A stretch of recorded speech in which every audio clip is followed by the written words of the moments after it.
Well, the Greek finance minister has accused international creditors of terrorism. This just ahead of Sunday's referendum on the terms of a bailout deal.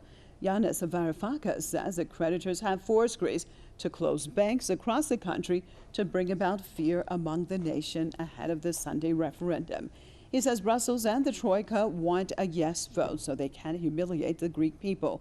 Varoufakis, however, hopes that fear will not win. Athens has closed banks across the country since Monday to prevent capital flight and financial collapse. Meanwhile, campaigning has ended across Greece.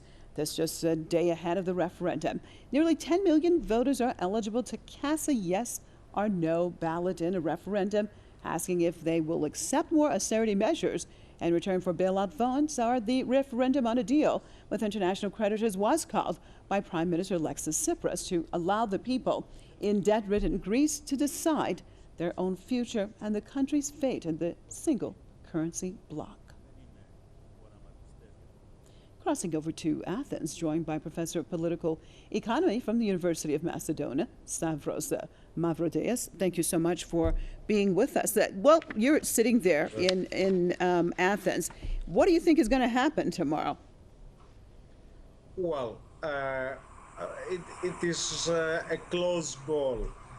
I mean, before the imposition of the capital controls and the extended bank holiday, the outcome of the referendum was pretty sure, a resounding no to the insolent demands for more austerity by the EU.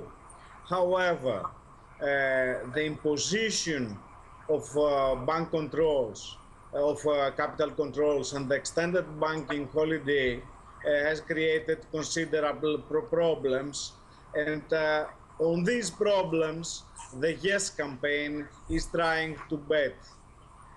Well, so your perspective, you are an economist who are dealing with political economy. Tell for our viewers, if you can break it down, not very deeply, but shortly. If it's a yes vote, what do you think, what do you see as far as Greece's future? And if it's a no vote that wins, what will happen to Greece in your perspective? Well, if it is a yes vote, then the floodgates would open for the Greek society. That means more austerity, more severe than before, because there would be total capitulation to the demands of the EU.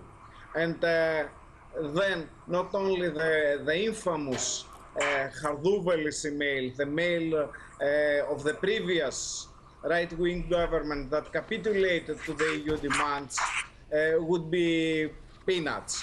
They will demand much more. For example, a bail-in in the banks is in their plans.